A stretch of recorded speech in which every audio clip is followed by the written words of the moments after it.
A home visitor arrives at the foster care home for a scheduled visit. She's greeted at the door with an extremely frustrated and stressed out foster mother.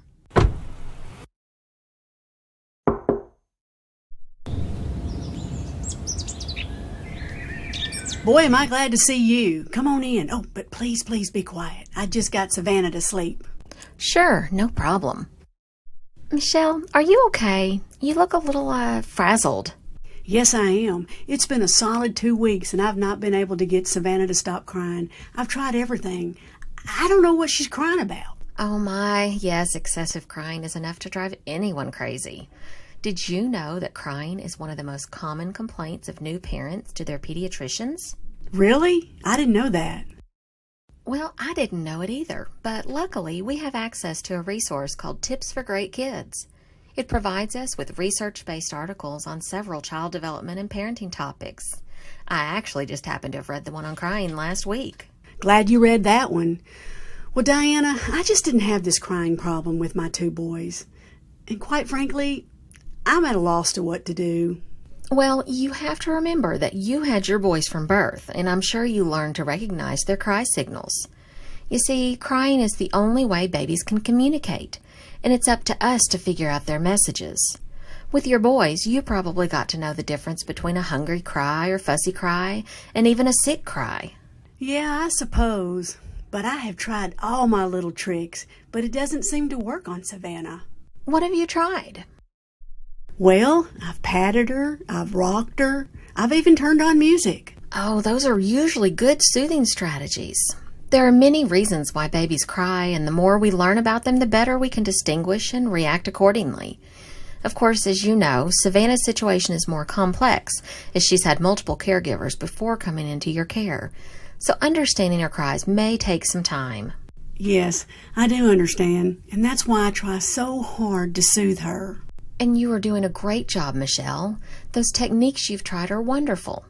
After having read the Tips expert article on crying, I suspect right now Savannah is adjusting to her new environment and to you as her caregiver. It's only been about 2 weeks. However, with your consistent nurturing response to her cries, Savannah will learn to trust you and stop crying as soon as she sees or hears you approaching. Oh, I sure hope so. You know, I suppose when I really think about it, she is probably better this week than she was last week. So maybe you're right. It's just going to take time. Oh, that's good to know. However, because she is displaying such long periods of crying, we shouldn't rule out colic or any other serious medical issue. I believe she has a 3-month doctor's appointment scheduled soon, doesn't she? Yes, in fact, it's this Friday at 1 o'clock. Great. Make sure you tell the doctor what you've told me. The doctor will probably ask you several questions about Savannah's sleep, diet, bowel, and urination patterns, things like that. You can take notes to the appointment if you want to. The more information you gather, the better we are able to understand and meet Savannah's needs. Hey, that's a good idea about writing things down. I just want her to be okay. And really, I want her to know that she's in a safe place. I'm sure she will come around. It will just take time.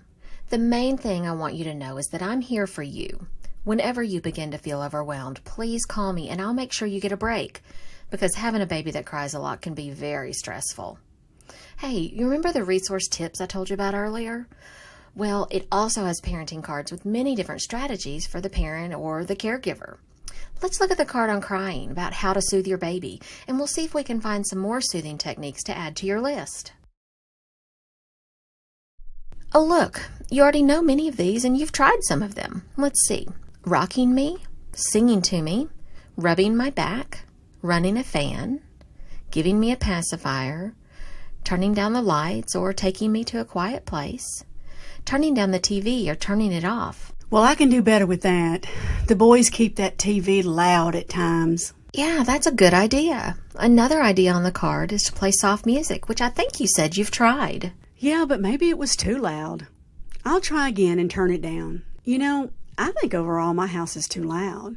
Before it didn't matter much when it was just me and the boys, but we really need to tone it down a lot. Well, one of the main things it says here is if you find something that works, stick with it. That I will do.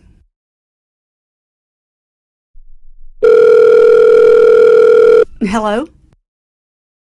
Hey, Michelle, this is Diana. I was just calling to check on you and see how Savannah's doing. I know last time I was there you were really having a hard time with her crying so much. Yes, I sure was. She's doing a lot better. She's not crying as much. I really like that card you gave me on crying. I was already doing 3 or 4 things, so I tried the other ones. But I think it was what you said. It's just going to take time, because I noticed now that when she cries and sees me coming, she stops. So this is good news, and she is so precious. That is good news, and yes, she is very precious. You are doing such a good job, Michelle. You are so patient with her, and you keep trying things until you find something that works. Remember, we have many more of those tip cards on other topics. I'll bring the index with me next time I come out so you can see what else I have information on. I just read one on potty training, and it was really interesting, but Savannah's got a while before she'll need that one. Yeah, you got that right. Well, thanks, Diana, for all that you do for me. You are very welcome, Michelle. I'll see you next week for our scheduled visit. Have a good night. Bye-bye. Bye. Now it's your turn. Identify what the home visitor did to set the stage, what she heard when she listened for cues, how she responded, and what she did to follow up.